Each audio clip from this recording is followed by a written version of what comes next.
இப்போ இங்க தமிழ்நாட்டுல அண்ணாமலையும் ரவி அவர்களையும் நீக்கினது போல அவங்களாம் இங்கே இருக்கணும், ஏன்னா எங்களுக்கு பிரச்சாரம் பண்றது ரொம்ப துணையா இருக்கும் அப்படின்னு எங்களுக்கு சொல்லிட்டு அப்பா முதல்வர் அவர்கள் பதிவு அவங்களாம் பண்ணிருக்காரு. Outside சப்போர்ட்டுங்க.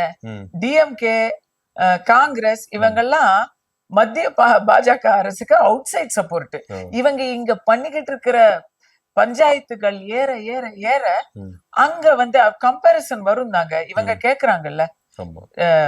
ஆவுன்னா பீகார பத்தியா உத்தரப்பிரதேச பத்தியா கேக்குறாங்கல்ல. ம், ஆ? ஏன் நீங்க குஜராத் மாடல் பேசுறீங்க, பீகார் மாடல் பேசுங்கன்னு சொல்றாங்கல்ல. இன்னைக்கு என்னால பீகார் மாடல் பேச முடியும். கடந்த 5 வருடங்களில் மிக அதிகமான வளர்ச்சி விகிதம் யாருன்னு பார்த்தா பீகார், யூபி. ம், 25 கோடி பேர் இருக்காங்க யூபில.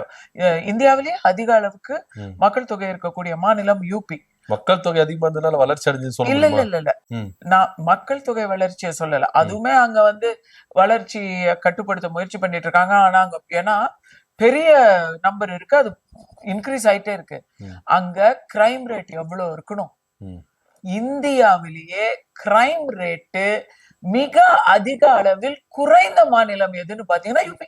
ம், கிரைம் ரேட் கம்மியா இருக்கிற மாநிலம் யூபின்னு நான் சொல்லல. ம், அங்க மிக அதிக அளவுல கிரைம் நடக்கும், ஏன்னா அவ்வளவு பெரிய பாப்புலேஷன். ம். பட்